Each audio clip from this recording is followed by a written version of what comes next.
संचालक महोदय, आज यहाँ उपस्थित सभी नौजवान साथी, माताएं, बहनें, बुजुर्ग और हमारा पूरा किसान परिवार, सबसे पहले तो मैं उन शहीदों को जिन्होंने अपने प्राणों का बलिदान दिया, जिनकी वजह से वो संघर्ष जीता गया, उनको श्रद्धांजलि अर्पित करता हूँ, उनके बलिदान को नमन करता हूँ। उनके साथ साथ उनके परिवारों को भी, आज हम यहाँ हैं वो हमारे बीच में हैं, या आज हम कुछ घंटे की बात करेंगे, लेकिन जिन्होंने जो अपना खोया है उनको ज्यादा एहसास है। मैं उन परिवारों को भी, उन माओं को भी, उन पिताओं को भी, भाइयों बहनों को भी धन्यवाद और नमन कर उनका जो है शुक्रिया अदा करता हूँ, जिन्होंने अपने परिवार के बच्चे खोए, बड़े खोए, जिनकी वजह से ये किसानों की लड़ाई जीती गई। क्योंकि ये कोई सभा नहीं है, मुझे थोड़ी सी बात आपसे कहनी है। मैंने तो जो जीवन में अपने महापुरुषों से सीखा, जिनको मैं आदर्श मानता हूँ, सर छोटू राम और डॉक्टर बाबा साहब अम्बेडकर, मैं उन्हीं के रास्ते पे चलने का भरसक प्रयास कर रहा हूँ। जो उन्होंने विचार दिखाए हैं उन पे चलने का प्रयास कर रहा हूँ। मुझे आज भी याद है, मुल्क आजाद भी नहीं था, वो अपने अधिकारों के लिए लड़ रहे थे, और आज आजाद मुल्क में भी किसान, नौजवान, कमजोर, वंचित, शोषित अपने अधिकारों के लिए लड़ रहे हैं।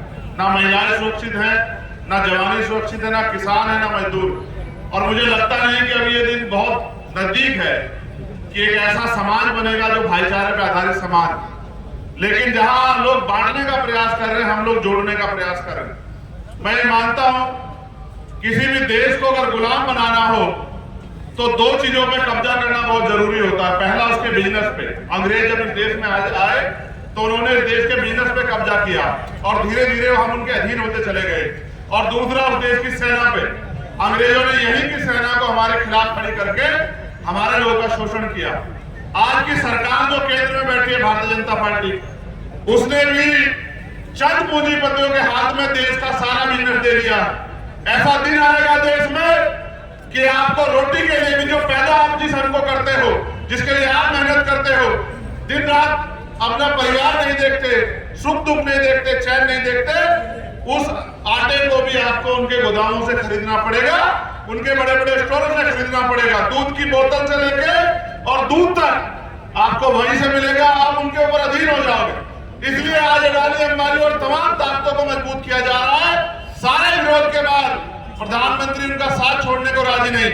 और जिस तरह से अग्निवीर लाके, अग्निपथ लाके इस देश की सेना को कमजोर करने का काम किया, स्पेशली जो जातिगत रेजिमेंट थी, आज आपको महसूस भले ही ना होता हो, आने वाले 10-15 सालों में जातिगत रेजिमेंट से सारे लोग रिटायर होकर घर आ जाएंगे, और अग्निवीर के नाम पे जो भर्तियां हो रही हैं, आपके बच्चे वहां नहीं रहेंगे। इस देश में एक विचार की सरकार और उनके सेनापति खड़े हो जाएंगे। आप अपने देश में दोबारा गुलामी की तरफ बढ़ रहे हो। मैं धन्यवाद दूंगा खड़कर टोल की पूरी टीम का, जिन्होंने मुझे आने का अवसर दिया। मगर मैं वचन देकर कह रहा हूं कि अगर देश की को बचाने के लिए और देश की जो अस्मिता है, देश की जो अखंडता है, उसको बनाए रखने के लिए कोई भी कुर्बानी देनी पड़ी। क्योंकि हमें याद है, ये देश शहीद आजम भगत सिंह का देश है, और यहाँ बलिदान तो हमारी प्रथाओं में रहा है।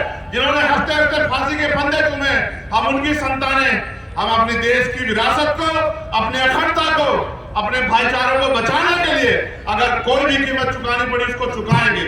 और मैं वचन देकर कहता हूँ किसानों से, किसान तैयारी करें, उनकी हर समस्या के लिए लड़ने के लिए हम उनके साथ खड़े हैं। उनको पीछे नहीं रहने देंगे, उनकी लड़ाई को कमजोर नहीं पड़ने देंगे। जो पिछली बार पहले हो चुका कि अलग अलग लड़े और पिटे और नुकसान उठाके घर में बैठे, भी ये होगा नहीं। हर किसान लड़ाई में हमने साथ दिया। जब वहां 4 भाइयों पे गाड़ी चढ़ा दी गई, सबसे पहले जाने वाला मैं 7 घंटे में मोटरसाइकिल चला के, इस बात के लिए नहीं कि क्या होगा, इस बात के लिए कि अगर अन्याय हो रहा है तो कम से कम मैं अपने जमीन को गवाही दे सकूं कि जब अन्याय हो रहा था मैं लड़ रहा था। तो मैं अपनी जिम्मेदारी को अदा कर रहा हूं। मैं धन्यवाद दूंगा पूर्ण परिवारों का, जिनके परिवार से बलिदान हुए। हम तो नमन कर सकते हैं, उनके दुख को वही जानते हैं। उन माओं को, बहनों को नमन, उन पिताओं को नमन।